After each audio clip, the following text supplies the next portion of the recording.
This is an interesting time because people don't like being alone. And this is really pushing those buttons, those fear buttons. Did you push record?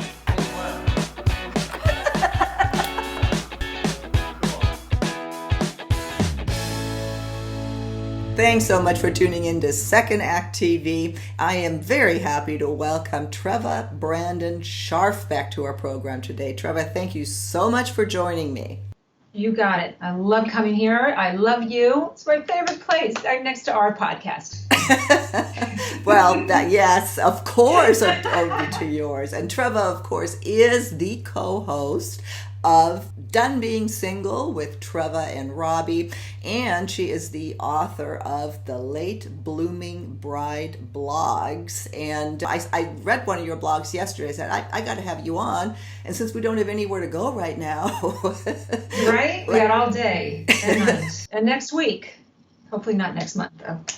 Let's talk about this. Obviously, as we're talking to you today, we are in the middle of the coronavirus uptake, whatever you want to call it. That is, affecting us all significantly in one way or the other. And what we want to talk about today is how it's affecting the world of dating, since that is, we give advice on that all the time, and you are a dating expert, Treva.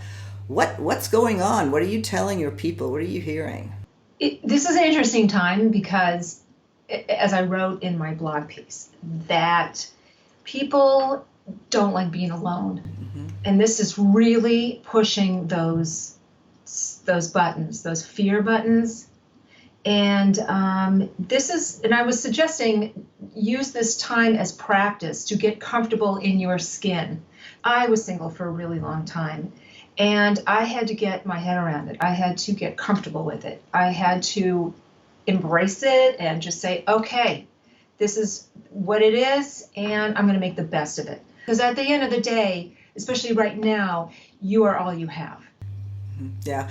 Well, and of course, that's much easier said than done. That raises so much anxiety, so much fear. Do you have some tips on dealing with that? Stay busy. Stay productive at home. Do things that are going to give you a sense of accomplishment. Get to all the things that you had been putting off. I'm doing that. I'm getting to all of it, all my writing projects and chores around the house, cleaning, and we don't know how long this is going to last. But I would say just keep your days busy. Read things that are not coronavirus related. Do whatever you can to keep your anxiety levels down. And then stay connected via phone and text and email. I would also advise people to keep dating, keep online, keep swiping, keep scrolling, keep looking. Beautiful things can happen out of desperation and, right? I mean, and a crisis, and you never know. You just never know. Well, exactly. We talked to Robert Manny about that yesterday. As a matter of fact, similar topic. He's also one of our dating experts. And he brought up a good point. It's like you kind of get to know a person differently under these sorts of conditions. How do they respond to this? Where we would normally advise people, to get off, don't get off the text, get off the phone. Now it's like, no, you text, right. Call. Yes. There are no in-person dates right now, or are there? Yeah, no, that's a great question. There's nothing stopping you from just going on about your day and your life, but with some caution and some mindfulness. Correct? Right. I mean, and people who maybe have started, maybe you met someone a month ago, or you're just in the beginning of starting a relationship. It's like, now what? How? That's what I asked. We have an episode today, actually, and we have a doctor friend of ours on, and I asked him the same question. What if you're 2 or 3 dates in? What if you haven't kissed yet, or maybe you have kissed? Can you proceed along accordingly? Do you have to take a time out? Do you have to stop? Do you have to, shelter in place? Or because you've already had face-to-face interaction, you're cool, you're fine. What did he say? He's really cautious. He kept doing this. Yeah. No. You can't be too safe, and you shouldn't be in a hurry. And it's not a bad idea to take a few steps back, which, by the way, is always good anyway, just to give yourselves time to let things unfold, which is a big thing for me because I am all for slowness and taking one's time. So this forces you to do that. And he was saying, now you've got medical reasons to do it. And it can only make it more deeper, your relationship. You can only, to me, distance. This is why long distance relationships are kind of cool, because you're forced to get to know each other without the physical component, without sex, which I just feel automatically deepens the connection.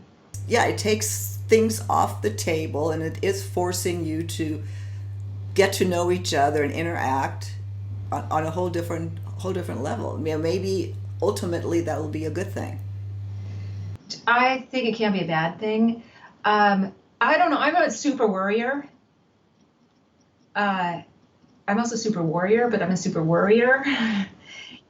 And I tend to be have hypochondriacal thinking anyway. So I don't know. If I was single and I just had 2 dates with some guy already and say I did kiss him, I don't know. I would probably, I don't know. Maybe I would say, hey, let's shelter in place a little bit. Or, if we've already swapped spit, what does it matter? Isn't it funny that we have to talk about this? That everybody's, feeling their way through this. Yeah, this is a confusing time. So I would say to single people right now, treat your day, first of all, as if it's a real day. Give your day some structure. Treat it as if you're going to get up in the morning, put your makeup on, and go to work. I'm not kidding. You want to maintain a sense of normalcy as much as possible, so your anxiety buttons don't go flying off the charts. Keep it as normal.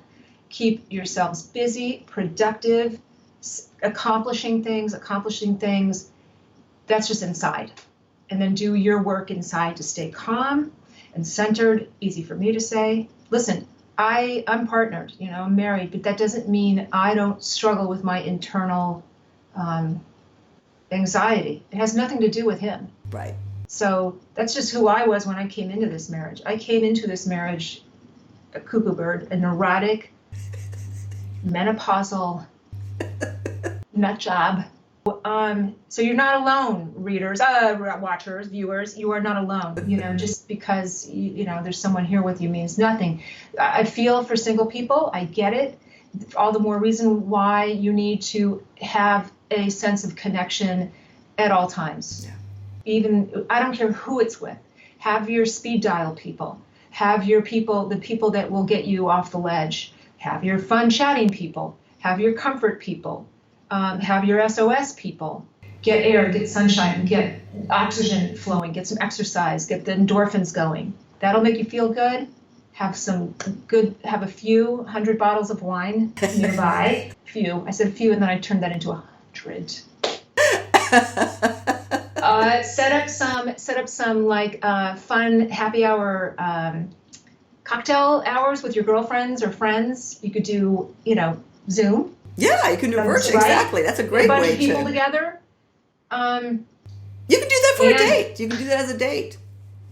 And yes, and if you're swiping, if you're already out there dating and you meet someone and you were going to take it anyway offline, come on, now's the time. Treat it as a real date, right? Look good, dress up, put some makeup on, find a space that not in your bedroom, not with an unmade bed in the back. Clean your room, look good, and treat it as a real date. I mean, there's stuff to do. And like I said, the thing that makes me feel better is having things feel normal.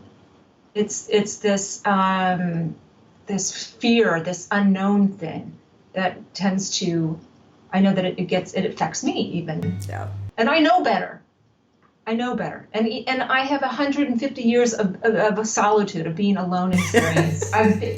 I've been alone so much longer than I have been partnered. So, I go into this with some like I'm equipped in a little bit, but even so, this is a whole new thing. This is like,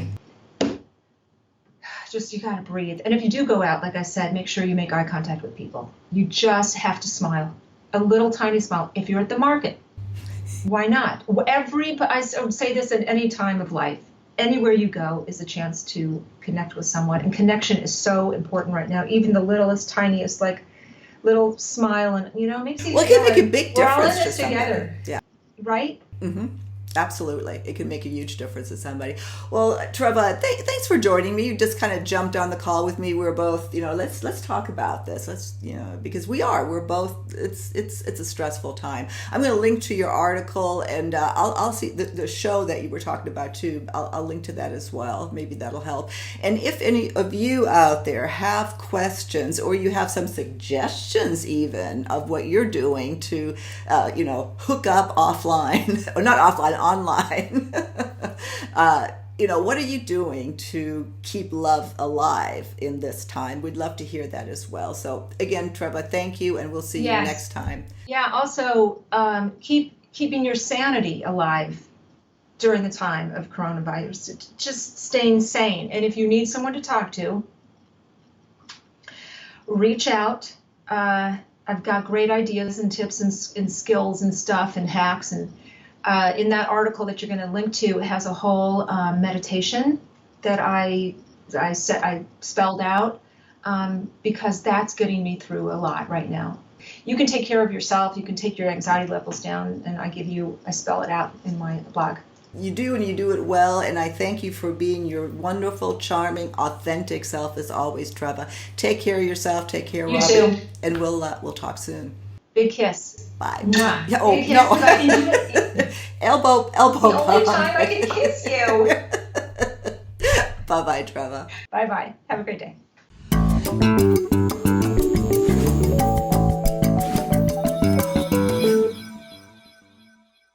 If you haven't done so already, please be sure to subscribe to our channel. The button is right over here. Just click on through to YouTube. When you see the little bell right next to the subscribe button, hit that too. We'll notify you every time we launch a new video. See you next time.